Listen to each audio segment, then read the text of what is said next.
ضلالة في النار. ألا أيها الإخوة أوصيكم وإياي بتقوى الله لأن الله سبحانه وتعالى هو الذي أرشد في القرآن المجيد ومن يتق الله يجعل له مخرجا ويرزقه من حيث لا يحتسب.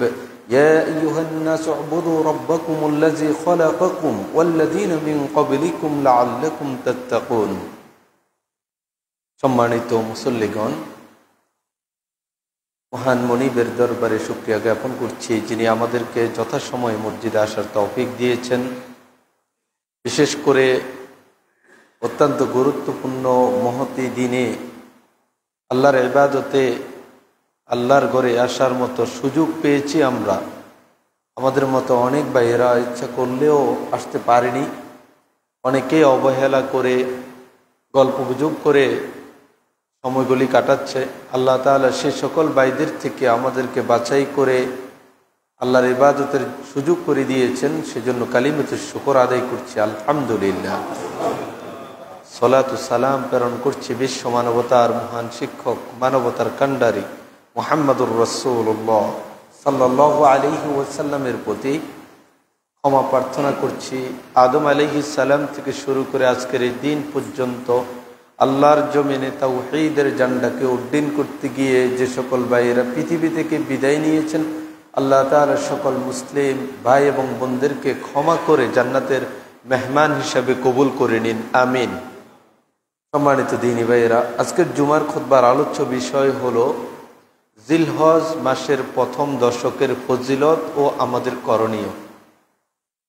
অত্যন্ত আনন্দের বিষয় হলো সৌদি আরবে আজকে জিলহজের প্রথম তারিখ। গত রাত সন্ধ্যায় চাঁদ দেখা গিয়েছে। সেই সুবাদে আমরা বলতে পারি, আশা করতে পারি যে আজকে আমাদের দেশে চাঁদ দেখা যেতে পারে। তাহলে আজকে সন্ধ্যা চাঁদ দেখা যাওয়া থেকে শুরু করে জিলহজ মাসের মতো একটি গুরুত্বপূর্ণ মর্যাদাপূর্ণ মাস আমরা পেতে যাচ্ছি। সেজন্য আল্লাহ রাব্বুল আলামিনের কাছে আবারও শুকরিয়া আদায় করছি আলহামদুলিল্লাহ। প্রিয় ভাইয়েরা, সূর্য উদিত হয়ে যেমনিভাবে দিনের পর দিন বছরের পর বছর ঘুরে ঘুরে আমাদের কাছে মাসগুলি আগমন করে, এটা একটা বার্তাও আমাদেরকে দিয়ে যায়। গত বছর জিলহজ মাসে যাদেরকে আমরা পেয়েছিলাম, আজকে এই বছরের জিলহজে হয়তোবা অনেকেই নাই। আজকে যারা আমরা এখানে মসজিদে এসেছি জিলহজ মাসকে সামনে নিয়ে আলোচনা করব এবং শুনব, আগামী বছরেও হয়তোবা অনেককে আমরা হারিয়ে ফেলব। এটি হলো এই জীবনের হায়াতের একটি গুণায়মান রীতি এবং নীতি। যাই হোক, জিলহজ মাস এটা একটি মর্যাদাপূর্ণ মাস। আল্লাহ রাব্বুল আলামিনের কাছে লাউহে মাহফুজে আল্লাহর ইলমে মাসের সংখ্যা ছিল 12টি। মাস 12টি। যেমনিভাবে আমরা বাংলা মাস 12 মাসের বছর গণনা করি, যেটাকে শুরু করেছেন সম্রাট আকবর। খ্রিস্টিয়ান ক্যালেন্ডার আমরা গণনা করি, যেটাকে শুরু করেছিলেন সেই প্রাচীন রোমান 8ম পোপ ছিল গ্রেগারি, যেটাকে গ্রেগারিয়ান ক্যালেন্ডারও বলা হয়, যা ঈসা আলাইহিস সালামের জন্মের 1500 বছর পরে এটাকে তারা শুরু করেন। অনুরূপভাবে আমাদের সমাজে প্রচলিত আরেকটা ক্যালেন্ডার হলো হিজরি ক্যালেন্ডার বা পঞ্জিকা, যেই ক্যালেন্ডারের মাসগুলি অন্যান্য ক্যালেন্ডার বা পঞ্জিকার মতো 12টি, কিন্তু ব্যবধানটা হলো সম্রাট আকবর নিজে প্রচলন করেছেন বাংলা বর্ষ, আর খ্রিস্টান পপ তিনি শুরু করেছেন গ্রেগারিয়ান এবং খ্রিস্টিয়ান ক্যালেন্ডার। এই হিজরি ক্যালেন্ডারের যে মাসগুলি, এই মাসগুলি শুরু করেছেন স্বয়ং রব্বুল আলামিন। রব্বুল আলামিন তিনি এই মাসগুলিকে নির্ধারণ করে দিয়েছেন। সেই কথা কোরআনে সূরাতুত তাওবা 36 নম্বর আয়াতে আল্লাহ তাআলা কোট করেছেন, ইন্না ইদ্দাতাশ শুহুরি ইনদাল্লাহি 12 শাহরা। আল্লাহর কাছে মাসের সংখ্যা হলো 12টি। তাহলে নিঃসন্দেহে ওই মাসগুলি বৈশাখ জ্যৈষ্ঠ আষাঢ় শ্রাবণ এগুলি নয়, জানুয়ারি ফেব্রুয়ারিও নয়।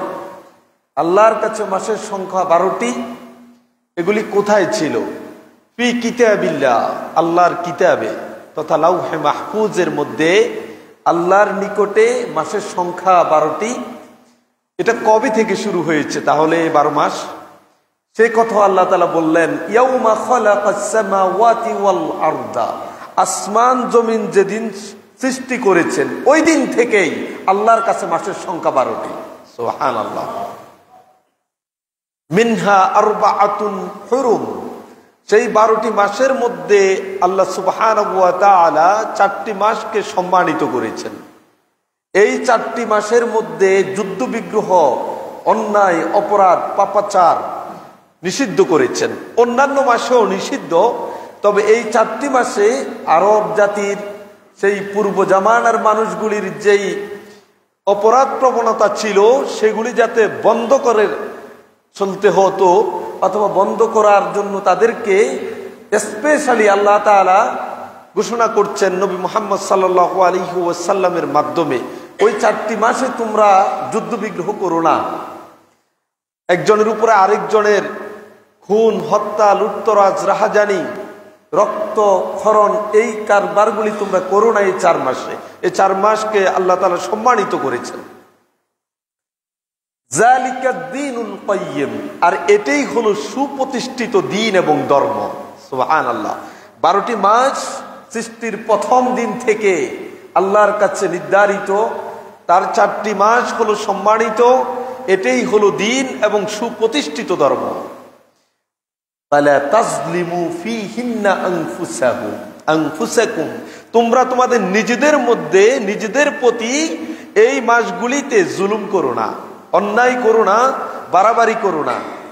কেন এই 4টি মাসকে সম্মানিত করেছেন এবং সেই 4টি মাস কোনগুলি? সহিহ বুখারীর 4662 নম্বর হাদিসে রাসূলুল্লাহ সাল্লাল্লাহু আলাইহি ওয়াসাল্লাম বলেন, as-sanatu isna ashara shahra, বছর হলো 12 মাসে। মিনহা আরবাআতুন হুরুম, তন্মধ্যে 4টি হলো সম্মানিত। সালাসুম মুতাওয়ালিয়া, 3টা হলো ধারাবাহিক। যেই 4টি মাস সম্মানিত, যেই 4 মাসে যুদ্ধ বিগ্রহ নিষিদ্ধ, সেই 4টি মাসে 3টি হলো ধারাবাহিকভাবে যুলকাদা, যুলহিজ্জা, মুহররম, যেটাকে আমরা বলি জিলকদ, জিলহজ, মুহররম, এই 3 মাস। আরেকটি হলো ওয়া রজবা মুদর আল্লাযী বাইনা জুমাদা ওয়া শাবান, আরেকটা মাস হলো রজব মাস, যে মাসটা হলো আমরা যেটাকে বলি জামাদিউস সানি এবং শাবান মাসের মাঝখানে রজব মাস। শাবানের আগে এবং জুমাদা আস-সানিয়া এর পরে মাঝখানে যে মাসটা সেটা হলো রজব। তাহলে বুঝা গেল সহিহ বুখারীর বর্ণনায় যে 4 মাসকে আল্লাহ তাআলা সম্মানিত করেছেন, যুদ্ধ বিগ্রহকে নিষিদ্ধ করে দিয়েছেন, সেই 4টির 3টি হলো জিলকদ, জিলহজ এবং মুহররম, ধারাবাহিকভাবে এই 3টি মাস। আরেকটি হলো শাবান মাসের আগে, জুমাদা আস-সানিয়ার পরে, তথা যার নাম হলো রজব। এই 4 মাস কেন আল্লাহ তাআলা নিষিদ্ধ করেছেন, যুদ্ধ বিগ্রহকে সম্মানিত করেছেন কেন? ইমাম ইবনে কাসির রাহিমাহুল্লাহ তিনি চমৎকারভাবে তুলে ধরেছেন। তিনি বললেন, মূলত জিলকদ, জিলহজ এবং মুহররম এই 3 মাসকে যুদ্ধ বিগ্রহ হারাম করার কারণ হলো সেই আরবের বর্বর মানুষগুলি তুচ্ছ কারণে একে অপরের উপরে চড়াও হতো, রক্তপাত করত, যুদ্ধ বিগ্রহ তাদের মধ্যে নিয়মিত লেগে থাকতো। আর জিলকদ, জিলহজ, মুহররম মাসে যেহেতু পৃথিবীর বিভিন্ন অঞ্চল থেকে লোকেরা বাইতুল্লাহিল হারামে হজ পালনের জন্য যেত, সেখানে অবস্থান করত, আবার হজ পালন শেষে নিজ দেশে ফিরে আসতো, সুতরাং এই সময়ে যুদ্ধ বিগ্রহ নিষিদ্ধ করার মাধ্যমে এই পথটাকে সহজ এবং নিরাপদ করে দিয়েছেন। সুবহানাল্লাহ। 3 মাস হজের কারণে নিরাপদ, যুদ্ধ বিগ্রহ নিষিদ্ধ। আর মাঝখানে রজব মাসকে কেন করলেন? ইমাম ইবনে কাসির রাহিমাহুল্লাহ তিনি বলেন, বছরের শেষ সময়ে মানুষজন এই সুন্দর অত্যাধুনিক বাহন ছিল না, তারা পায়ে হেঁটে যেতেন, পশুর পিঠে চড়ে যেতেন, দীর্ঘ পথ জঙ্গল মরুভূমি পাড়ি দিয়ে দিয়ে মানুষ বাইতুল্লাহিল হারামের পানে ছুটে যেতেন।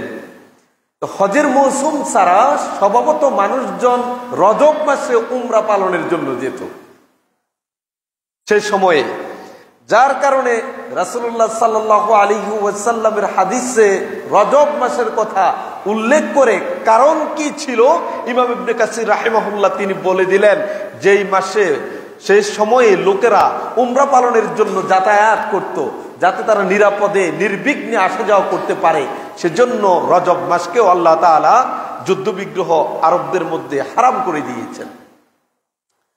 তাহলে আমরা বুঝতে পারলাম সম্মানিত যে 4টি মাস, তার মধ্যে অত্যন্ত গুরুত্বপূর্ণ একটি মাস হলো জিলহজ মাস, যেই মাসের চাঁদ আশা করা যায় আজকের সন্ধ্যায় আমরা দেখতে পাবো। এই সন্ধ্যা থেকে শুরু হবে সে সম্মানিত মাস সমূহের অন্যতম একটি মাস। এবার চলুন রাসূলুল্লাহ সাল্লাল্লাহু আলাইহি সাল্লামের আরেকটি হাদিস, তিনি বললেন, আলা ওয়া ইন্না আহরামাশ শুহুরি শাহরুকুম হাযা। এই সাহাবীরা তোমরা শোনো, যেই সম্মানিত 4টি মাসের কথা আমি তোমাদেরকে বললাম, জিলকদ, জিলহজ, মুহররম এবং রজব, এই 4টি মাসের মধ্যে সবচেয়ে বেশি সম্মানিত হলো জিলহজ। সুবহানাল্লাহি বিহামদি। 4টি তো বছরের মধ্যে সম্মানিত, আর এই 4টির মধ্যে সবচেয়ে সম্মানিত হলো জিলহজ মাস। সুবহানাল্লাহি বিহামদি। ওই মাসটি আজকে সন্ধ্যায় আমরা স্বাগত জানাবো ইনশাআল্লাহ তাআলা। প্রিয় ভাইরা, তাহলে এই জিলহজ মাসের মর্যাদা, জিলহজ মাসের গুরুত্ব কেন? জিলহজ মাসের গুরুত্ব কি কারণে? কারণ হলো এই মাসে এমন একটি ইবাদত সংগঠিত হয়, যেই ইবাদতটা বছরের অন্য কোনো মাসে সংগঠিত হওয়ার সুযোগ নেই। সেই ইবাদতটি হলো হজ। আমরা জানি এই হজ উপলক্ষে পৃথিবীর বিভিন্ন প্রান্ত থেকে মানুষেরা বাইতুল্লাহিল হারামের পানে ছুটে যায়। যেই জায়গাতে ছুটে যাওয়ার জন্য ইব্রাহিম আলাইহিস সালাম ঘোষণা করেছিলেন, কোন বর্ণনায় এসেছিল তিনি সাফা পাহাড়ের উপরে উঠেছেন, কোন বর্ণনায় এসেছে অন্য কোন পাহাড়ের উপরে উঠে তিনি ডাক দিয়ে লোকজনকে বললেন, হে পৃথিবীর মানুষ, তোমাদের উপরে আল্লাহ তাআলা হজকে ফরজ করেছেন, সুতরাং তোমরা হজ করতে আসো। আল্লাহ তাআলা যখন ইব্রাহিম আলাইহিস সালামকে আদেশ করলেন, তুমি ঘোষণা দাও, আজান দাও, মানুষ যাতে বাইতুল্লাহর পানে হজ আদায়ের জন্য আসে, সেই ঘোষণা দিয়ে দাও। ওয়া আযজিন ফিন্নাসি, মানুষকে তুমি জানাও, ঘোষণা দাও। ইব্রাহিম আলাইহিস সালাম বললেন, আমার এই আওয়াজ পৃথিবীর আনাচে কানাচে পৌঁছা কি সম্ভব? আমি সাফা পাহাড়ের উপরে উঠে কত জোরে আর বলতে পারবো, এই আওয়াজ কি সকলে শুনতে পাবে? যেখানে পৃথিবীর বিভিন্ন প্রান্ত থেকে, দিক বিদিক থেকে মানুষেরা বাইতুল্লাহর পানে ছুটে আসবে, আমার এই আওয়াজ তো তাদের কাছে যাবে না। রাসূলুল্লাহ সাল্লাল্লাহু আলাইহি ওয়াসাল্লামের সাহাবী ইবনে আব্বাস থেকে বর্ণিত, তিনি বলেন, আল্লাহ তাআলা ইব্রাহিম আলাইহিস সালামকে ওহী করলেন যে, ইব্রাহিম, তোমার দায়িত্ব হলো ঘোষণা দেওয়া, আজান দেওয়া, আর আমার দায়িত্ব হলো পৃথিবীর আনাচে কানাচে তোমার আওয়াজকে পৌঁছিয়ে দেওয়া। সুবহানাল্লাহি বিহামদি। সেই আওয়াজ এমন ভাবে পৌঁছেছে, যারা পৃথিবীতে তখন বেঁচে ছিল তাদের কর্ণকুহরে যেমনি পৌঁছেছিল, যেমনি ভাবে পৃথিবীতে যারা জীবিত ছিল না, মায়ের গর্ভে ছিল, তাদের কর্ণকুহরে পৌঁছেছে। আলমে আরওয়াহাতে কিয়ামত পর্যন্ত যারা আসবে তাদের হৃদয়ের মধ্যে ওই আওয়াজ আল্লাহ তাআলা পৌঁছিয়ে দিয়েছেন, যার কারণে কিয়ামত পর্যন্ত যত মানুষ পৃথিবীতে আসবে, প্রত্যেক মানুষ সামর্থ্যশালী হওয়ার পরে তাকে বাইতুল্লাহর পানে ছুটে যেতে হয়। কে পৌঁছালো? সুবহানাল্লাহি বিহামদি। প্রিয় ভাইয়েরা, তাহলে এমন একটি মাস, যেই মাসের ইবাদত সম্পর্কে আমরা গাফেল। মুমিন জীবনের দ্বিতীয় বৃহত্তম ইবাদতের মৌসুম হলো জিলহজ মাসের প্রথম দশক, আর মুমিন জীবনের সর্ববৃহৎ ইবাদতের মৌসুম হলো রমাদানুল মুবারক। সেই রমাদান আমরা অতিক্রম করে এসেছি। এখন সামনে যে মাসটাকে আমরা আলিঙ্গন করতে যাচ্ছি, স্বাগত জানাতে যাচ্ছি, সেটা হলো মুমিন জীবনের দ্বিতীয় বৃহত্তম ইবাদতের মৌসুম। দুঃখজনক হলেও সত্য, এত বিশাল রৌনকবার একটি মাস আমরা পেতে যাচ্ছি, সেই মাসের ইবাদত সম্পর্কে আমরা গাফেল। আমরা অনেকাংশেই জানি না করণীয়টা কি আমাদের সেখানে। রমাদান আগমনের পূর্ব থেকেই মুমিন হৃদয়ে এক আনন্দের হিল্লোল বইতে থাকে। মুমিন হৃদয়ে এক সজীবতা তারা উপভোগ করে। কিন্তু অনুরূপভাবে প্রকৃত ইমানদার সেই ইমানদারের উচিত জিলহজ মাসের আগমন উপলক্ষে তার হৃদয়ে এক প্রশান্তি এবং আনন্দ অনুভব করা। চলুন, জিলহজ মাস সম্মানিত মাস সমূহের একটি। আর এই জিলহজ মাসের প্রথম 10 দিনের স্পেশাল ফজিলত রয়েছে, মর্যাদা রয়েছে। কেন? রাসূলুল্লাহ সাল্লাল্লাহু আলাইহি ওয়াসাল্লামের সাহাবী আবু হুরায়রা রাদিয়াল্লাহু তাআলা আনহু থেকে বর্ণিত হাদিস বর্ণিত হয়েছে সহিহ মুসলিম, সহিহ বুখারীতে, আরো বিভিন্ন গ্রন্থে। এই জিলহজ মাসের প্রথম 10 দিনের মর্যাদাকে কেন্দ্র করে রাসূলুল্লাহ সাল্লাল্লাহু আলাইহি ওয়াসাল্লাম বলেন, মা মিন আইয়ামিন আল আমালুস সালিহু ফিহা আহাব্বু ইলাল্লাহি মিন হাযিহিল আইয়াম, ইয়ানি আইয়ামাল আশর। আল্লাহর কাছে জিলহজের 10 দিনের ইবাদতের চেয়ে মর্যাদাপূর্ণ প্রিয় কোনো আমল পৃথিবীতে আর কোনোদিন আমল হতে পারে না। সুবহানাল্লাহি বিহামদি। ব্যাপারটা কি বুঝতে পেরেছেন? রাসূলুল্লাহ সাল্লাল্লাহু আলাইহি ওয়াসাল্লাম বললেন, জিলহজ মাসের প্রথম দশকের ইবাদত আল্লাহর কাছে এতটাই প্রিয়, এর চেয়ে প্রিয় কোনো আমল সারা বছরের অন্য কোনো দিনের আমল আল্লাহর কাছে হতে পারে না। আপনি মনে করছেন তাহলে কি রমাদানুল মুবারক মর্যাদাপূর্ণ, সেটাও কি আল্লাহর কাছে এই 10 দিনের ইবাদতের চেয়ে বেশি মর্যাদাপূর্ণ হতে পারে না? না, হতে পারে না। রমাদানের রাতগুলির মর্যাদা এই 10 দিনের মর্যাদার চেয়েও বেশি। রমাদানের শেষ দশকের মর্যাদা জিলহজের মর্যাদার চেয়েও বেশি। কিন্তু জিলহজের প্রথম দশকের মর্যাদা আল্লাহর কাছে এই পৃথিবীতে যত দিন আছে, সূর্য উদিত হয়, এই দিনগুলিতে ইবাদতটা এতটাই প্রিয়, যার সমকক্ষ সমতুল্য আর কোন দিনের ইবাদত আল্লাহর কাছে হতে পারে না।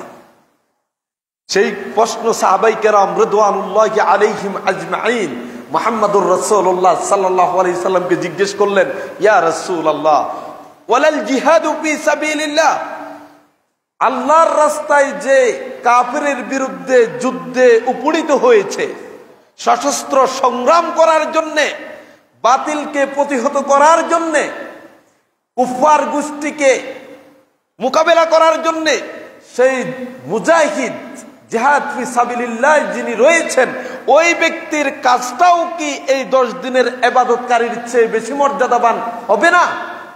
রাসূলুল্লাহ সাল্লাল্লাহু আলাইহি ওয়াসাল্লাম বললেন, লা ওয়ালাল জিহাদু ফি সাবিলিল্লাহ, আল্লাহর রাস্তায় যে লোকটা কাফিরের বিরুদ্ধে যুদ্ধের ময়দানে উপনীত হয়েছে, ওই লোকটার এই ইবাদত, এই শ্রম, এই সংগ্রাম এই 10 দিনের ইবাদতকারীর চেয়ে বেশি হবে না।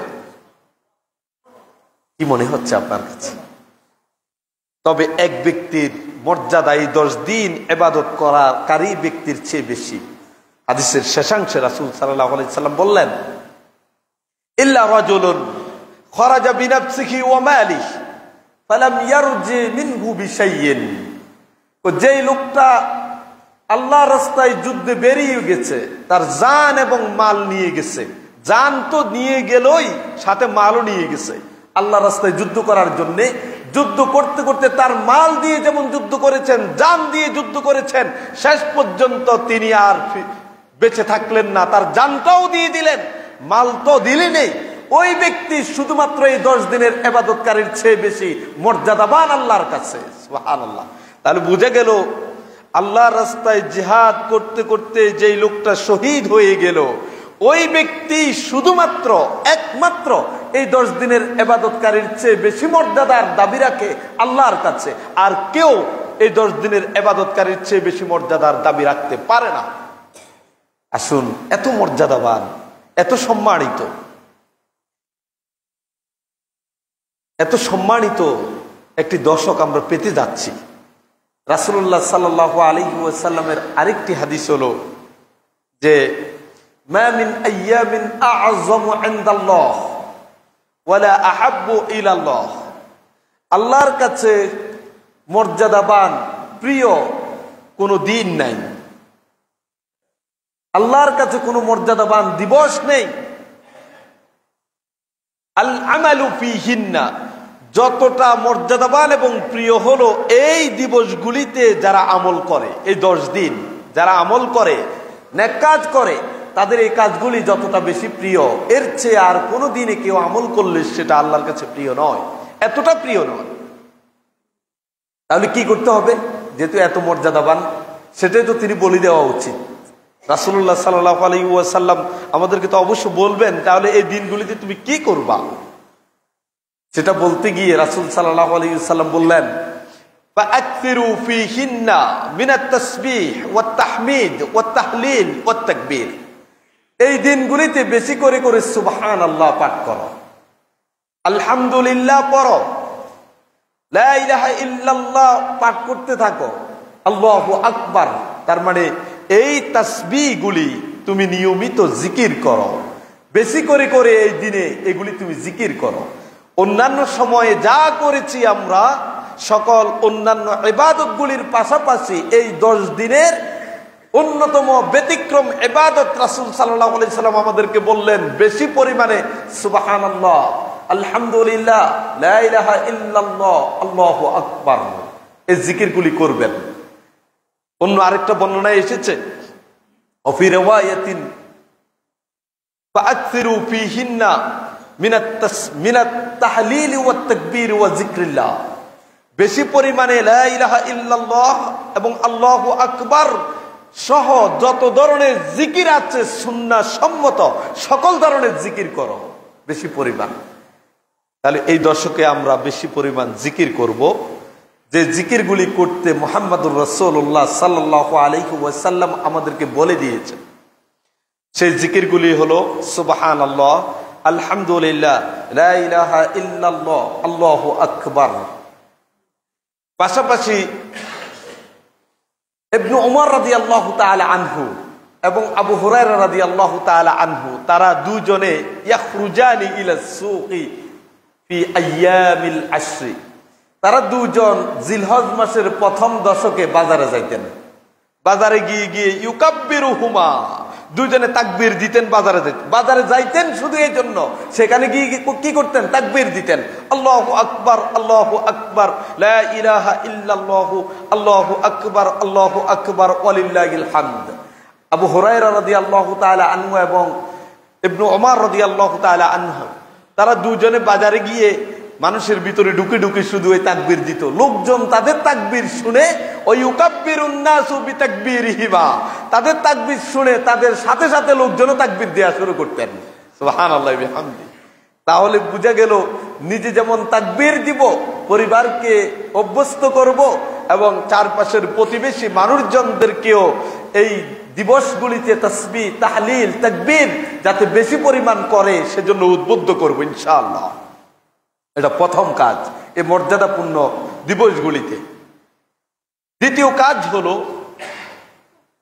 যখনই আপনি চাঁদ দেখবেন, আজকে একটা সুন্নাত হারিয়ে গেছে আমাদের সমাজে। সুন্নাতটা এখন আমরা এটা প্রায় বলি, টেলিভিশনকে দিয়ে দিয়েছি আমরা। এখন চাঁদ উঠছে কিনা এটা খুঁজি হলো ফেসবুকে, চাঁদ উঠছে কিনা। সাহাবায়ে কেরাম চাঁদ উঠলো কিনা খুঁজতেন কোথায়? আকাশে। সালাফুস সালিহিন চাঁদ খুঁজতেন কোথায়?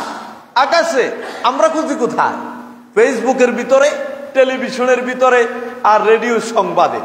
দেখি চাঁদের কোনো সংবাদ পাওয়া গেছে কিনা। এটা একটা সুন্নাহ একেবারে মরে গেছে। এটাকে যদি জিন্দা করতে পারেন 50 জন শহীদের সমপরিমাণ সওয়াব আপনি পেয়ে যাবেন। সুবহানাল্লাহ। সহজ, কোনো অর্থ ব্যয় হবে না, কোনো পরিশ্রম হবে না, শুধু খোলা মাঠে গিয়ে আকাশের দিকে তাকাবেন চাঁদ দেখা যায় কিনা। করবো তো ইনশাআল্লাহ। চাঁদ দেখলে কি বলবো? আল্লাহ রাসূল সাল্লাল্লাহু আলাইহি ওয়াসাল্লাম একটা দোয়া পড়তেন, আল্লাহু আকবার, আল্লাহুম্মা আহিল্লাহু আলাইনা বিল আমনি ওয়াল ঈমান ওয়াস সালামাতি ওয়াল ইসলাম লিমা ইউহিব্বু রাব্বুনা ওয়া রাব্বুকাল্লাহ। এইভাবে অন্য বর্ণনায় অন্যভাবেও আছে। এই দোয়াটা রাসূল সাল্লাল্লাহু আলাইহি ওয়াসাল্লাম পাঠ করতেন চাঁদ দেখে। আপনারাও আপনাদের ইমাম থেকে চাঁদ দোয়াটা পড়ে নিতে পারেন, অথবা ইমামকে নিয়েই আপনারা চাঁদ দেখলেন, চাঁদ দেখার সুন্নাত আদায় হলো আর ইমাম দোয়াটা পড়ে দিল, আপনারা সবাই আমিন বললেন। মানে এই নতুন চাঁদ যাতে আমাদেরকে কল্যাণ নিয়ে আগমন করে, শান্তি নিরাপদ নিয়ে আমাদের কাছে আগমন করে, এই নতুন চাঁদের মাধ্যমে যে ইবাদতটা যুক্ত আছে যাতে আমরা সহজে এটা আদায় করতে পারি, সেই তৌফিক আল্লাহর কাছে আমরা চাই। এখানে দোয়ার মধ্যে কথাগুলি বলে দেওয়া আছে। প্রিয় ভাইয়েরা, তাহলে চাঁদ দেখার সাথে সাথে জিলহজ মাসের একটা দায়িত্ব অর্পণ হয়, সেটা হলো খুব ভালো করে বুঝুন। আমাদের মধ্য থেকে যারা কোরবানি দেওয়ার ইচ্ছা করেছি তাদের জন্য প্রথমত দায়িত্ব হলো রাসূল সাল্লাল্লাহু আলাইহি ওয়াসাল্লামের হাদিস সহিহ মুসলিমে বর্ণিত হয়েছে, ইজা রাআইতুম হিলাল জিলহিজ্জা, যখন তোমরা জিলহজ মাসের নতুন চাঁদ দেখবে, এখন দেখতে হলে কোথায় দেখতে হবে? আকাশে খুঁজবে ইনশাআল্লাহ। তখন তোমাদের কাজ কি? ওয়া আরাদা আহাদুকুম আন ইউদাহিয়া, এবং তোমাদের কেউ যদি তখন কোরবানি দেওয়ার ইচ্ছা করে, চাঁদ দেখলেন, চাঁদ উদিত হলো আর আপনি ইচ্ছা করলেন যে কোরবানি দিবেন, তাহলে ফালিয়ুমসিক আন শা'রিহি ওয়া আসফারিহি হাত্তা ইউদাহিয়া, আপনি তাহলে এই চাঁদ দেখা যাওয়ার সাথে সাথে আপনার চুল কাটা, নখ কাটা, শরীরের যে সকল অবাঞ্ছিত পশম আছে এগুলিকে উপড়িয়ে ফেলার থেকে বিরত থাকতে হবে, হাত্তা ইউদাহিয়া, কোরবানি দেয়া পর্যন্ত। এটা সুন্নাহ। তাহলে বোঝা গেল আমাদের মধ্য থেকে যারা আমরা কোরবানি দিতে চাই, চাঁদ দেখা যাওয়া থেকে কোরবানি দেয়া পর্যন্ত আমরা নখ, চুল, অবাঞ্ছিত পশম এগুলি আর কাটবো না। চাঁদ দেখা যাওয়ার আগে এখনো যারা এই প্রস্তুতি নেননি তারা অবশ্যই আজকে সন্ধ্যার আগেই প্রস্তুতি নিয়ে নেবেন যারা আপনারা কোরবানি করতে চান। দ্বিতীয়ত আরেকটি হাদিস আপনাকে শোনানো উচিত, সুনানে নাসাই এবং আবু দাউদের মধ্যে এসেছে। একজন লোক রাসূল সাল্লাল্লাহু আলাইহি ওয়াসাল্লামের কাছে দ্বীন শিখতে এসেছে। লোকটা দ্বীন শিখে চলে যাওয়ার সময় রাসূল সাল্লাল্লাহু আলাইহি ওয়াসাল্লাম তাকে ডাকলেন, এই শোনো। লোকটা আবার আসলো।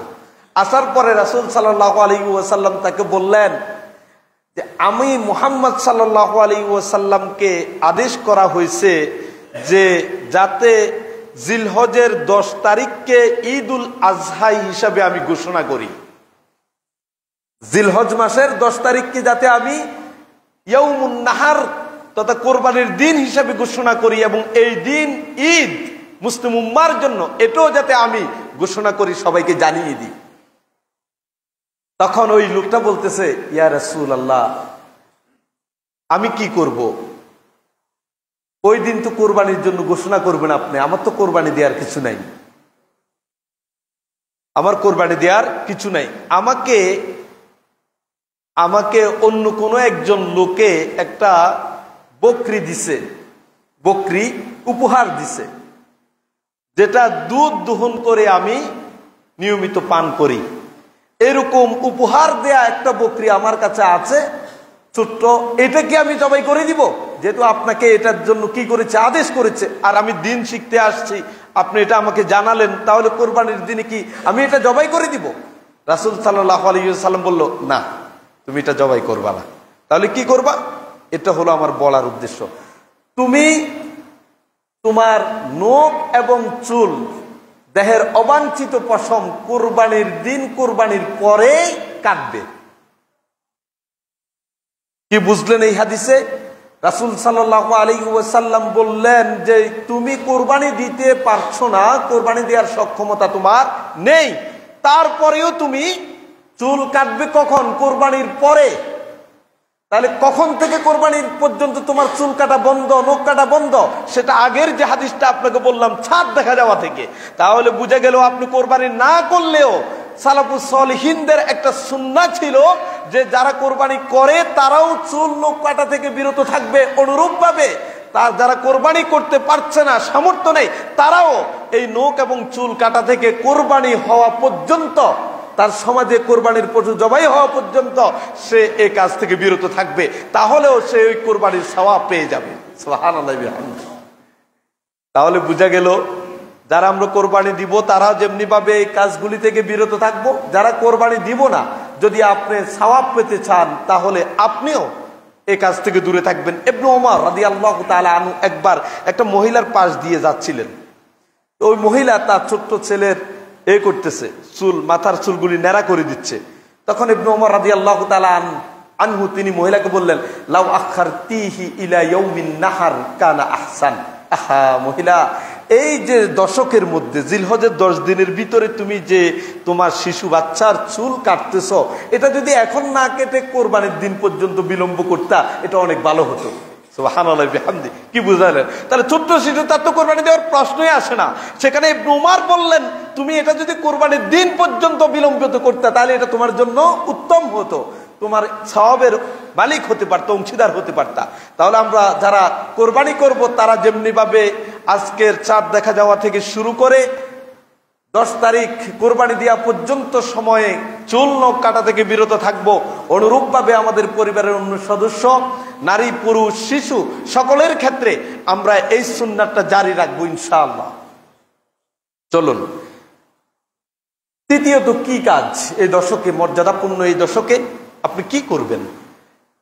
সুনানে তিরমিজির একটা দুর্বল হাদিস, যে হাদিসে রয়েছে রাসূলুল্লাহ সাল্লাল্লাহু আলাইহি ওয়াসাল্লাম বললেন, যে ব্যক্তি এই দশকের দিনের বেলায় সিয়াম পালন করে, সেই ব্যক্তি প্রত্যেক দিনের সিয়ামের বিপরীতে তাকে 1000 নফল সিয়ামের সমপরিমাণ সওয়াব দেওয়া হবে। যে ব্যক্তি এই দশকের রাতের বেলায় কিয়ামুল লাইল করে, তাহাজ্জুদ পড়ে, তাহলে এক একটি রাতের বিনিময়ে লাইলাতুল কদরের যে মর্যাদা, সমপরিমাণ মর্যাদা তার আমলনামায় দিয়ে দেওয়া হবে। তিরমিজির হাদিস। হাদিসটির যদিও দুর্বলতা রয়েছে, তবে প্রথম যে হাদিসটা আপনাকে বলে আসলাম, আল্লাহর কাছে সবচেয়ে মর্যাদাবান এবং প্রিয় আমল আমালুস সালেহ, নেক আমল। এই 10 দিনের নেক আমলের চেয়ে অন্য কোন দিনের নেক আমল বেশি প্রিয় না। তাহলে নেক আমল বলতে কি? শুধু জিকির না। নেক আমল বলতে নফল সিয়াম, নফল সালাত, নফল সাদাকা, নফল জিকির, নফল যত ইবাদত আছে সবগুলি এই দশকে আপনি বেশি পরিমাণে করবেন, যার মাধ্যমে এই আমালুস সালেহ, কোরআন এবং সুন্নাহর যেখানেই আসবে আমলে সালেহ।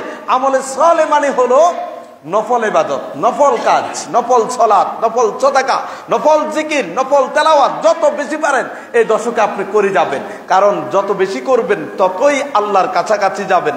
আল্লাহ তাআলা বললেন, ফাজকুরুনি আযকুরুকুম, আমাকে স্মরণ করো আমি করব। তার মানে আপনি যে পর্যায়ের ইবাদত করবেন ঠিক সেই পরিমাণ আল্লাহর কাছ থেকে আপনি করুণা, দয়া, অনুগ্রহ পাবেন। আবার যে যতটুকু আল্লাহকে বলে যাবেন আল্লাহ ঠিক ততটুকু বলে যাবে, সেটাও আল্লাহ বলে দিলেন। কি বললেন? যে যদি তারা আমাকে বলে যায় আমিও তাদেরকে ভুলে যাব, তারা ভুলে গেছে আমি ভুলে যাব, তারা স্মরণ করবে আমি স্মরণ করব। এরকম কোরআনুল কারিমে অনেকগুলি বিধানের ব্যাপারে আমরা জানি যে আমরা করলে আল্লাহ তাআলা সেটার বিনিময়ে আমাদেরকে দিবেন, না করলে তিনিও আমাদেরকে এই কাজ থেকে দূরে রাখবেন। এইরকম অনেকগুলি বিবরণ আমরা পাই। সেই জায়গা থেকে আমরা বলছি যে এই দশকের সবচেয়ে গুরুত্বপূর্ণ ইবাদত আমালুস সালেহ তথা যত নেক আমল আছে তা আমরা করব যত বেশি পরিমাণ করা যায়, কারণ এগুলি সবচেয়ে বেশি প্রিয় আল্লাহর কাছে। চলুন, স্পেশালি রাসূল সাল্লাল্লাহু আলাইহি ওয়াসাল্লাম বললেন এই দশকে বেশি পরিমাণ জিকির করার জন্য। সেই জিকিরটা কি? সেই জিকির তাসবিহ, তাহমিদ, তাহলিল, তাকবীর, এর বাইরে কিছু জিকির আছে কিনা দেখুন। রাসূল সাল্লাল্লাহু আলাইহি ওয়াসাল্লামের একটা হাদিস সুনানে তিরমিজিতে এসেছে যে যেই ব্যক্তি ফজরের সালাত জামাতের সাথে পড়ে, মান সাল্লাল গাদাতা ফি জামাআতিন আপনি ফজরের সালাত জামাতের সাথে পড়লেন, জামাতের সাথে ইমামের পিছনে সালাত আদায় করলেন। সুম্মা কাআদা হাত্তা ইয়াতলুআশ শামস, সুম্মা কাআদা ইয়াযকুরুল্লাহ, এরপরে যেখানে দাঁড়িয়ে সালাত আদায় করেছেন সেখানে আপনি বসে আছেন, বসে বসে জিকির করছেন। জিকির, সেই জিকির সুবহানাল্লাহ, আলহামদুলিল্লাহ, লা ইলাহা ইল্লাল্লাহ, আল্লাহু আকবার, অথবা কোরআন তেলাওয়াত করছেন, অথবা আরো যত জিকির সুন্নাহ সম্মত সেগুলি আপনি পাঠ করছেন ওই স্থানে বসে। যখন সূর্য উদিত হলো তখন আপনি সুম্মা সাল্লা রাকাতাইন, 2 রাকাত সালাত আদায় করলেন। রাসূলুল্লাহ সাল্লাল্লাহু আলাইহি ওয়াসাল্লাম বলছেন, কানাত লাহু কাআজরি হাজ্জাতিন ওয়া উমরাতিন তাম্মা তাম্মা তাম্মা, ওই ব্যক্তির জন্য পরিপূর্ণ একটি হজ এবং পরিপূর্ণ একটি উমরার সওয়াব দেওয়া হবে। ওই ব্যক্তির জন্য একটি পরিপূর্ণ হজ এবং পরিপূর্ণ উমরার সওয়াব দেওয়া হবে। ওই ব্যক্তির জন্য একটি পরিপূর্ণ হজ এবং পরিপূর্ণ উমরার সওয়াব দেওয়া হবে। 3 বার বললেন। কার?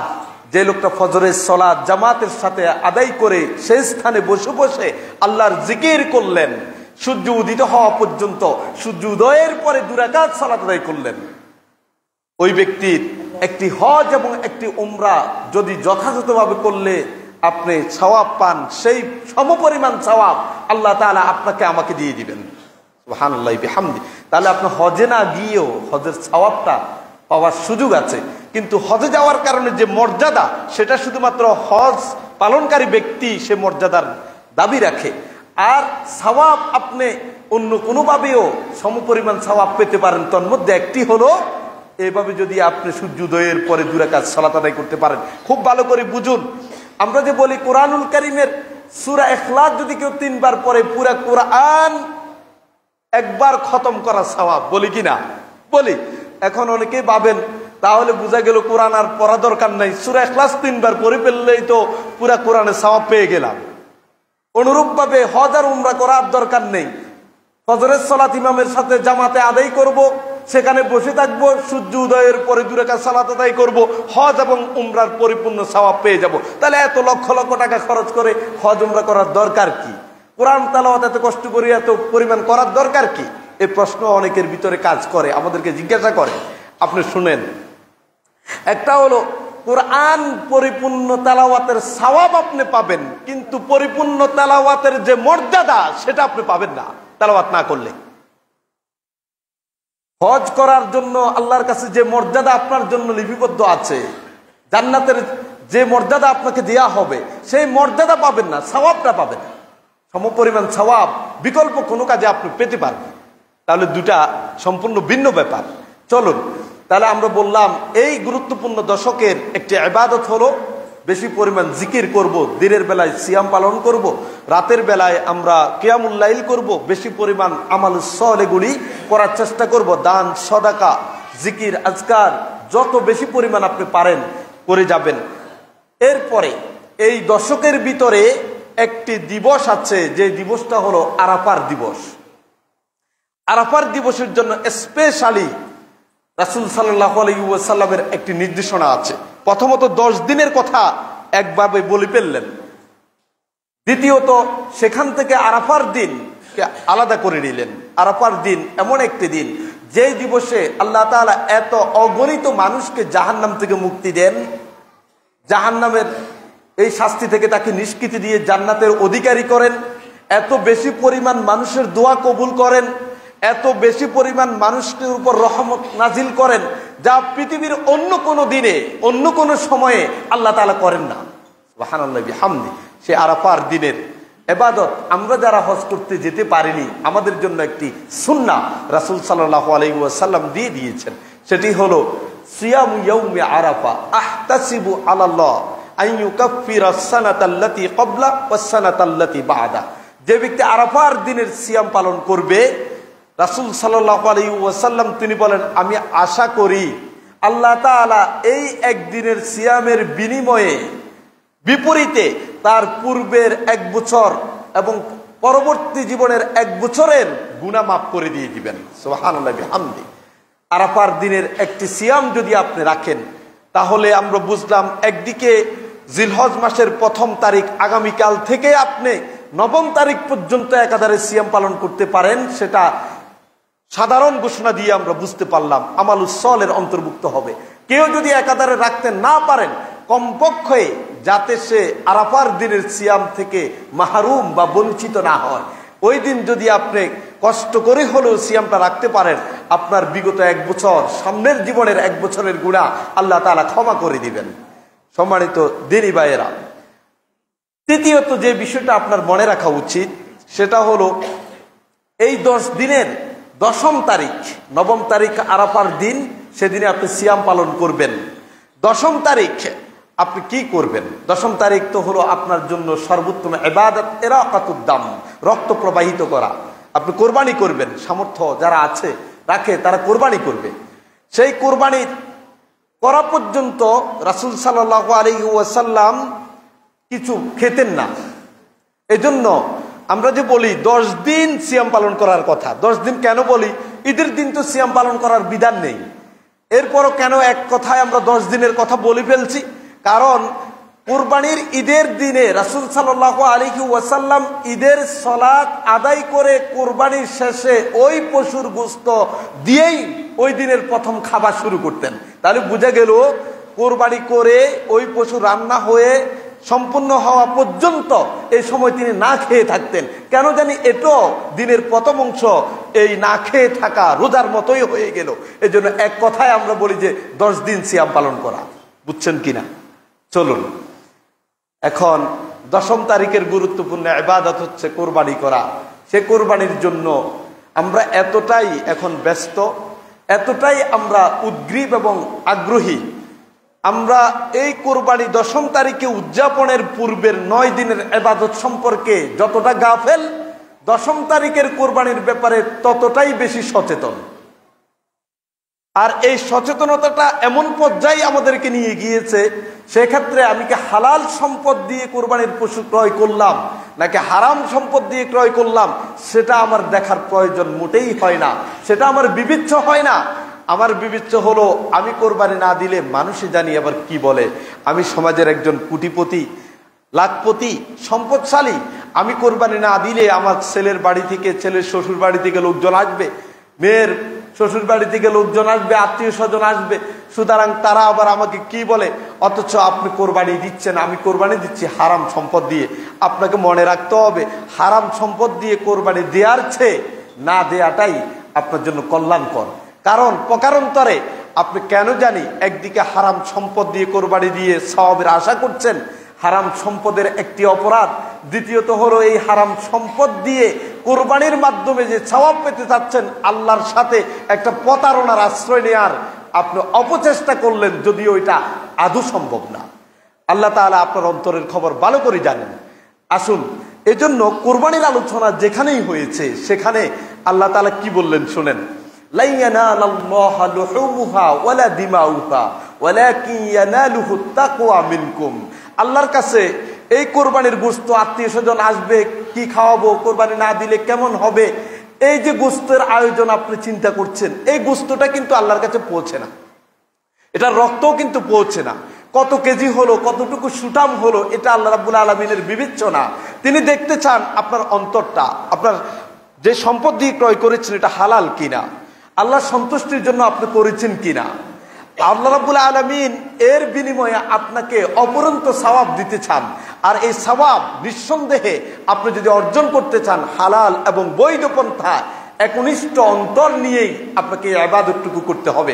অন্যথায় শুধু গোশত খাওয়াই হবে, আপনার এই কোরবানি দিয়ে আল্লাহর কাছ থেকে আপনি সওয়াবের আশা করতে পারেন না। কারণ তিনি তো আপনার পশু চান না, আমার পশু তিনি দেখতে চান না। তিনি দেখতে চান শুধুমাত্র আমার আপনার অন্তরে কি লালন করছি, কি উদ্দেশ্যে এই কাজটুকু করেছি, কি সম্পদ দিয়ে এটা করেছি, তিনি শুধুমাত্রই একমাত্রই এটা তিনি দেখতে চান। প্রিয় ভাইয়েরা, আমরা কোরবানি দিব, এটা অনেক সওয়াবের কাজ। আপনি দেখুন, আপনারা অনেক ইতিহাস শোনেন, আমি ইতিহাস বলছি না। ইব্রাহিম আলাইহিস সালাম যে তার প্রিয় ছেলেকে কোরবানি দিলেন, সেখানে আল্লাহর আদেশটা তিনি বাস্তবায়ন করতে গিয়ে তার প্রিয় ছেলেকে জমিনে উপর করে শুইয়ে দিলেন, উপর করেই তাকে শুইয়ে দিলেন। তখন আল্লাহ তাআলা ডাক দিয়ে বললেন, কাদ সাদ্দাকতার রুইয়া, তুমি যে স্বপ্ন দেখেছো, তুমি তো চাইলে এটাকে ব্যাখ্যা করতে পারতা। আরে স্বপ্ন তো স্বপ্নই, স্বপ্ন তো কতজন দেখে, লন্ডন চলে গেছি, সৌদি চলে গেছি, আল্লাহর ওলি হয়ে গেছি, এ হয়ে গেছি। আমরা স্বপ্নে দেখি আমাদের বাংলাদেশের অনেক পীর আউলিয়ারা সেই চট্টগ্রাম থেকে আফ্রিকার জঙ্গলে তারা সেমিনার করে, আবার রাত শেষ হওয়ার আগে চলে আসে, এরকম অনেক কথা আমরা শুনি। তার স্বপ্ন তো স্বপ্ন, এরকম ব্যাখ্যা নবীরাও তো করতে পারতেন, আপনি ভাবছেন। অথচ নবীদের স্বপ্নটাও ওহী, আল্লাহ তাআলার পক্ষ থেকে। তার মানে ঘুমন্ত অবস্থায় যা তিনি দেখেন এটা যেমন তাকে পালন করতে হয়, আবার ঘুম ছাড়া তিনি যখন সজাগ সে অবস্থায় যা দেয়া হয় ওইটাকেও তাকে পালন করতে হয়। সুতরাং একটা আরেকটার সাথে কোনো ধরনের বৈপরীত্য এবং কম বেশি করার সুযোগ নেই, দুইটাই তাদের কাছে একই রকম, দুইটাই তাকে পালন করতে হয়। তো ইব্রাহিম আলাইহিস সালাম কি করলেন দেখেন, তিনি সন্তানকে শুইয়ে দিলেন উপর করে। তখনই আল্লাহ তাআলা ডাক দিয়ে বললেন, কাদ সাদ্দাকতার রুইয়া, যে আমি তোমার যা স্বপ্ন দেখিয়েছি সেটা সত্যায়ন করেছ। আমি এটাই চেয়েছি, তুমি আমার এই আদেশটা কিভাবে নাও। আমি এটাই জানতে চেয়েছি, তোমার আমি আল্লাহর প্রতি ভালোবাসা বেশি, সেই কৃপাটা কি আমার প্রতি তোমার কি পরিমাণ, এটা আমার জানার বিষয়। আমার জানার বিষয় যে তোমার সন্তানের প্রতি তোমার ভালোবাসা বেশি না আমার প্রতি তোমার ভালোবাসা বেশি, আমি এটা বুঝে ফেলেছি। সুতরাং এই কোরবানি তোমার ছেলেকে তুমি জবাই করবা, এটা আমার মূল উদ্দেশ্য না। তাহলে একবার ভেবে দেখুন। দ্বিতীয়ত চলুন ইসলামের ইতিহাসের প্রথম যে কোরবানি, আদম আলাইহিস সালামের 2 সন্তানের কোরবানি, সেই কোরবানি কিন্তু আকাশ থেকে আগুন এসে পুড়ে দিয়েছিল। এবং কোরআন সেই কথাই বলছে, তাকুলুহুন নার, যার কোরবানি আগুনে খেয়ে ফেলবে তারটাই কবুল হয়েছে। আপনি একটু ভেবে দেখুন, এই রীতি যদি মুহাম্মদ সাল্লাল্লাহু আলাইহি সাল্লামের দ্বীন এবং শরীয়তে থাকতো, আপনি বিশ্বাস করুন, যাকে আপনি কোটিপতি ভাবছেন, যাকে আপনার সমাজের সবচেয়ে ভালো মানুষ ভাবছেন, আমার বিশ্বাস ওই ব্যক্তি থেকে শুরু করে সমাজের মেথর সর্বনিম্ন ব্যক্তি পর্যন্ত কোরবানি না দিয়ে জঙ্গলে গিয়ে বসে থাকতো। কারণ কোরবানি দিলে তো আকাশ থেকে আগুন এসে কাঠটা পুড়াবে আর কাঠটা পুড়াবে না। যারটা হালাল সম্পদ দিয়ে আল্লাহ সন্তুষ্টির জন্য করা হয়েছে সেটাই শুধু পুড়বে, তাহলে তারটাই শুধু কবুল হবে, বাকিটা কবুল হবে না। আর যারটা কবুল হবে না সে তো অপমান অপদস্থ হবে সমাজের মানুষের কাছে। যে লোকটাকে আপনি কোরবানির হওয়ার আগে দেখলে সালাম করতেন, তাকে সম্মান দিতেন, কোরবানি কবুল না হওয়ার কারণে এরপরে তো তাকে অপমান করবেন। তাহলে আল্লাহ তাআলা আমাকে আপনাকে গোশত খাওয়ার সুযোগ দিয়েছে এই রীতিটা তুলে দিয়ে। তার মানে হলো আপনি যেন তেনভাবে এটা করতে পারবেন না, যেন তেনভাবে এটা করতে পারবেন না। কারণ প্রকাশ্যভাবে তিনি এখন আগুন দিয়ে জ্বালিয়ে না দিলেও এই রীতিটা আছে এখনো, যেটা আদম আলাইহিস সালামের জামানায় ছিল, ইব্রাহিম আলাইহিস সালামের জামানায় ছিল, সেটা এখনো আছে। যে আপনি অন্তরে কি লালন করেন সেটাই আল্লাহ দেখতে চান, সেই আলোকেই আপনাকে মর্যাদা দেওয়া হবে, পুরস্কার দেওয়া হবে। প্রিয় ভাইরা, আরেকটা মজার ব্যাপার হলো, এই 10 তারিখ যে কোরবানি আমরা করব, সেই কোরবানি করার জন্য আমরা যে পশু ক্রয় করছি, এক্ষেত্রে প্রতিযোগিতায় আমরা লিপ্ত হই। অনেকে সুদের উপর টাকা নিয়ে আমরা কোরবানি করি। আমার দেখা একজন লোকের কথা আমি জানি, তিনি তার বেয়াইর বাড়ি থেকে লোকজন আসবে, বেআইন তারা আসবে, এখন কোরবানি না দিলে নতুন আত্মীয় হয়েছে, এটা কেমন দেখা, তিনি কোরবানি করছেন, তার কোনো টাকা পয়সা নেই, সুদের উপর টাকা নিয়ে কিন্তু তিনি এই কোরবানি করেছেন। তাহলে এটা তো কোরবানি না, জাস্ট ওই তার আত্মীয় স্বজনদেরকে দেখানোর জন্য যতটুকু ততটুকুই হবে। এই যে প্রতিযোগিতায় আমরা লিপ্ত হয়েছি, অসুস্থ প্রতিযোগিতা, আপনার মনে রাখা উচিত। আমার আবু বকর রাদিয়াল্লাহু তাআলা আনহুর ঘটনা মনে পড়ে, উমর ইবনুল খাত্তাব রাদিয়াল্লাহু তাআলা আনহুর চিত্র আমার মনে পড়ে। ইতিহাস প্রমাণ করছে আবু বকর রাদিয়াল্লাহু তাআলা আনহু এবং উমর ইবনুল খাত্তাব রাদিয়াল্লাহু তাআলা আনহু, তারা দুজনে মাঝে মাঝে কোরবানি ছেড়ে দিতেন, কোরবানি করতেন না। তার বন্ধুরা জিজ্ঞেস করতো যে আপনি কোরবানি করবেন না, আপনার তো সামর্থ্য আছে। না, এটা এই জন্য করবো না যাতে লোকজন মনে না করতে পারে যে কোরবানি করাটা ফরজ, ওয়াজিব, করতেই হবে, এটা যাতে মানুষের চিন্তায় না ঢুকে, সেজন্য মাঝে মাঝে সক্ষমতা থাকার পরেও এটাকে আমি ছেড়ে দিতাম মানুষকে বোঝানোর জন্য যে কোরবানি দেয়াটাই মুখ্য না, এখানে কোরবানি তোমাকে করতেই হবে, এটাকে ফরজ মনে করার সুযোগ নেই, ওয়াজিব মনে করার সুযোগ নেই। মাঝে মাঝে আপনার সামর্থ্য থাকলে এটা ছেড়ে দিবেন নিজেকে তৈরি করার জন্য। তৈরি মানে কি, ইখলাসটাকে আবার পুনর্বহাল করার জন্য। আমরা জানতাম যে সালাফুস সালিহিন যারা ছিল, হাসানুল বাসারী রাহিমাহুল্লাহ, তিনি যখন সালাতে দাঁড়াতেন, দাঁড়িয়ে অনেকক্ষণ দাঁড়িয়ে থাকতেন, অনেকক্ষণ। দাঁড়িয়ে তারপরে সলাৎ শুরু করতেন। তার বন্ধুরা জিজ্ঞেস করতো, ব্যাপার কি ইমাম, আপনি এতক্ষণ দাঁড়িয়ে আছেন কেন? এতক্ষণ যে বাহিরের কাজ নিয়ে ব্যস্ত ছিলাম, আমি যে আল্লাহর কাছে ছুটে এসেছি, যে আল্লাহর কাছে একনিষ্ঠভাবে একান্তভাবে অভিমুখী না হওয়া পর্যন্ত, আমার ইখলাসটাকে আমি নবায়ন না করা পর্যন্ত কিভাবে আমি সেই রবের কাছে দেখা দিতে পারি, রবের সাথে আমি সাক্ষাৎ করতে পারি এবং রবের সাথে আমি কথা বলতে পারি। এজন্য তিনি সালাত শুরু করার আগে অনেকক্ষণ ধ্যান করে থাকতেন দাঁড়িয়ে, মানে তার ইখলাসটা, অন্তরের পরিশুদ্ধিটা তিনি তৈরি করে নিতেন, এরপরে তিনি সালাত শুরু করতেন। এটা হচ্ছে মূল ব্যাপার। আপনি কোরবানি করুন, আমাদের আপত্তি নেই, কিন্তু এটা হালাল সম্পদ দিয়ে করবেন। আপনি কোরবানি করুন, আমাদের কোনো আপত্তি নেই। সম্পদ থাকলে আপনি অনেক বিশাল পশু ক্রয় করুন, গরিব মিসকিনদেরকে খাওয়ানোর ব্যবস্থা করুন, এটা ইসলাম আপনাকে অনুমোদন দেয়। তবে এটা কখনো করবেন না রাস্তার কোনায় বসে বসে, এই কত দিয়ে কিনছো, যেই লোকটা যায় তাকে জিজ্ঞেস করে এইটা কত, তখন সে যে দাম বলে, এখন আপনি যেটা কিনছেন দুইটা কম্পেয়ার করে, আমারটা মনে বেশি হয়ে গেল।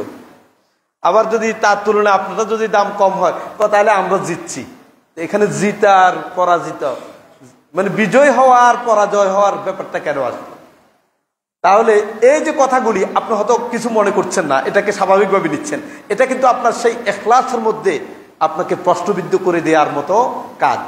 আপনি যতটুকু আপনার তাওফিকি ছিল দেখে শুনে কিনবেন, নিজে না পারলে যে দক্ষ পশু ক্রয় বিক্রয়, গত খুতবা আপনাদেরকে বলেছিলাম সাহাবীদের মধ্যেও কেউ কেউ এরকম পশু ক্রয় বিক্রয় দক্ষ ছিল, এরকম আমাদের মধ্যেও আছে, তাদেরকে দিয়ে কিনান। কিন্তু কেনার পরে আফসোস করা, আমি মনে ঠকে গেলাম, আমি মনে হয় ক্ষতিগ্রস্ত হয়ে গেলাম, এটা মনে কোরবানির একদিন আগে কিনলে দামটা কম হতো, ওই দিন কিনলে ভালো হতো, এটা করবেন না প্লিজ, এটা করবেন না। এটা করলে আপনার যে উদ্দেশ্য সেখানে কিছু হলেও প্রভাব বিস্তার করে, কিছু হলেও প্রভাব বিস্তার করে। চলুন আরেকটি ব্যাপার হলো, আমরা যারা কোরবানি করি সেই কোরবানির পশুর ক্ষেত্রে আমরা যে গোশত মাপ দিয়ে কিনি, দেখবেন অনেক যারা কি আছে, যারা কসাই বা খামারি, তারা আপনাকে বোঝানোর জন্য যে আপনি কিন্তু ক্ষতিগ্রস্ত হন নাই, এটা এত মন হবে, এত কেজি হবে, এটা কিন্তু মাপ দিয়ে দিয়ে আপনাকে দেখায়। এবং আপনি কোরবানির এই পশুর গোশত কোরবানির সময়ের আগে প্রতি কেজি আপনি কিনতেন 800 টাকা, আর এখন যে পরিমাণ এটার মধ্যে আছে এটাও 800 টাকাই বা তার চেয়ে কম হবে, বেশি না। এটা ধারণা দেওয়ার জন্য কিন্তু এই কাজটুকু আপনাকে করে। সুতরাং এটাও আপনি করবেন না। এটা করলে হারাম হবে আমি সেটা বলছি না, এগুলি করলে পরোক্ষভাবে আপনার ভিতরে যেই ইখলাস, আল্লাহ সন্তুষ্টির জন্য কাজটুকু করছেন সেখানে কিছুটা হলেও প্রভাব বিস্তার করে। আপনাকে নিরেট একান্তই আল্লাহর জন্য কোরবানি করা উচিত এবং হালাল সম্পদ দিয়ে কোরবানি করা উচিত। আপনার সামর্থ্য থাকলে আপনি একা কোরবানি দিবেন, অবশ্যই একা কোরবানি দিবেন, কারণ বাগে কোরবানি দেওয়ার ব্যাপারে এত বেশি পরিমাণ সালাফুস সলিহিন, আমরা এই সমকালীন ওলামায়ে কেরামের কথা বলছি না, সালাফুস সলিহিন একেবারে ইসলামের সূচনা যুগের যে ওলামায়ে কেরাম ছিল, তাদের সেই রেখে যাওয়া মৌলিক কিতাব গ্রন্থগুলি যদি আপনি বিশ্লেষণ করেন, দেখবেন তারা বৈধতা দেওয়ার পরেও, যারা বৈধতা দিয়েছেন, বৈধতা দেওয়ার পরেও বারবারই বলছেন যে এই কাজ থেকে দূরে থাকা ভালো। কারণ আপনি যার সাথে কোরবানি দিচ্ছেন, হানাফি ভাইরা একটু মনোযোগ দিয়ে শোনেন, একটা হানাফি মাযহাবের সবচেয়ে গ্রহণযোগ্য কিতাবের একটি হলো বাদাইউস সনায়। সে বাদাইউস সনায় কিতাবের ইমাম আবু হানিফা রাহিমাহুল্লাহর ফতোয়াটা শোনেন। তিনি কি করেন? তিনি বলছেন, ইন্নাল কুরবাতা ফি হাযাল বাব ইরাকাতুদ দাম ওয়া ইরাকাতুদ দাম লা তাহতামিলু তাজজিয়া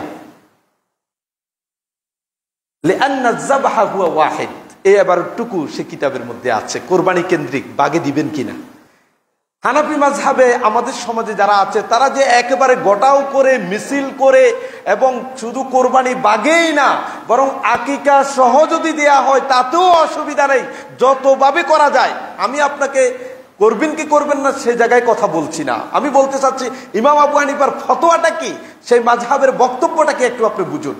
তিনি বললেন যে এই অধ্যায়ে তথা কোরবানি নামক এই অধ্যায়ে আল্লাহর সন্তুষ্টিটা এখানে মূল রক্ত প্রবাহিত করার মাধ্যমে, রক্ত প্রবাহিত করার মাধ্যমে 10 তারিখে সবচেয়ে মূল এবং অন্যতম কাজ হলো আল্লাহ সন্তুষ্টি অর্জন করা। তবে তিনি বললেন লা তাহতামিলু তাজজিয়া, এই রক্ত প্রবাহিত করা, কোন পশুর প্রাণ জবাই করে রক্ত প্রবাহিত করা, এটা কোনোদিন বাঘের সম্ভাবনা রাখে না, বাঘ করতে পারে না। কারণ আপনি প্রাণকে বিভিন্ন ভাগে ভাগ করতে পারবেন না। হানাফি মাযহাবের বক্তব্য লা তাহতামিলুত তাজজিয়া, এটা বাঘের কোনো সম্ভাবনা রাখে না, বাঘ করতে দেয় না। কারণ কি? কারণ লিআন্না যাবহা হুয়া ওয়াহিদ, যে পশুটা কোরবানি করছেন এটা তো একটা, তো একটাকে আপনি ভাগ করছেন কেমনে? এটা তো প্রাণ একটা, ভাগ করবেন কেমনে? হানাফি মাযহাবের বক্তব্য। কিন্তু এরপরে তারা বলে কি, হানাফি মাযহাবের সবচেয়ে মজার ব্যাপার হলো যদি আপনি এভাবে বাঘে কোরবানি করেনও, তবে মনে রাখবেন এই বাঘে যাদেরকে নিয়ে করছেন তাদের মধ্য থেকে একজনেরও যদি সম্পদ হারাম হয়, নিয়তের মধ্যে যদি ত্রুটি আসে, তাহলে বাকি সকলের কোরবানি বাতিল হয়ে যাবে। এই কথা কিন্তু বলে না। মানে বাঘে কোরবানি দেওয়ার ব্যাপারে যতটা গুরুত্ব সহকারে বলে, যতটা বৈধতার স্লোগান দেয়, সেখানে যে একজনের ত্রুটি হলে বাকিদেরও ত্রুটি হয়ে যাবে ওই কথা বলতে যায় না। সাবধান। সুতরাং আমি আবার বলছি, আপনি বাঘে দিবেন না দিবেন না, এটা পূর্ববর্তী সালাফুস সালিহিনদের থেকে চলে আসা একটা পরস্পর বিপরীতমুখী বক্তব্যমূলক মাসআলা, ফিকহি ফতোয়া। সেক্ষেত্রে আমরা উৎসাহিত করি, আপনার সম্পদ আছে আপনি একা কোরবানি দেন, আপনি নিজে একটা পশু দেন, দুইটা দেন, তিনটা দেন, তবে আপনি যতদূর সম্ভব এই বাঘ থেকে দূরে থাকবেন।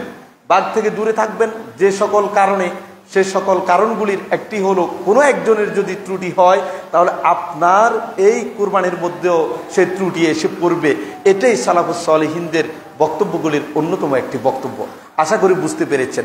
সর্বশেষ যে কথাটুকু বলেই শেষ করতে চাই, এই দশকের সর্বশেষ আমল হলো আইয়ামুত তাশরিক। আইয়ামুত তাশরিক তো বুঝেন, আইয়ামুত তাশরিক হলো জিলহজ মাসের 9 তারিখ ফজরের সালাত থেকে জিলহজ মাসের 13 তারিখ আসর পর্যন্ত 23 ওয়াক্ত সালাতের,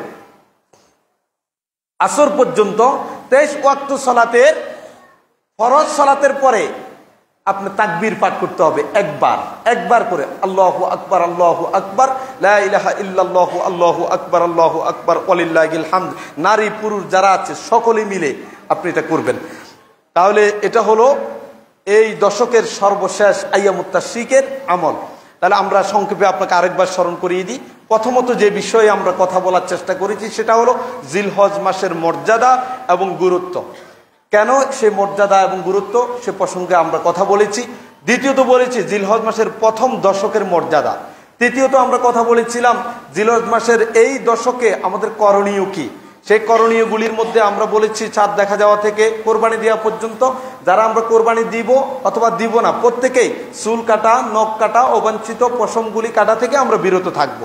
এরপরে বেশি পরিমাণ আমরা জিকির করব, কোরআন তেলাওয়াত করব, দিনের বেলায় সিয়াম পালন করব, রাতের বেলায় আমরা কিয়ামুল লাইল করব, দান সাদাকা করার জন্য চেষ্টা করব। যত বেশি পরিমাণ সম্ভব এই দিবসগুলিতে আমরা নফল ইবাদত করার চেষ্টা করে যাব। পরিবারকে আমরা সচেতন করব, পরিবারকে নিয়েই আমরা ইবাদতগুলি সম্পূর্ণ করার জন্য চেষ্টা করব।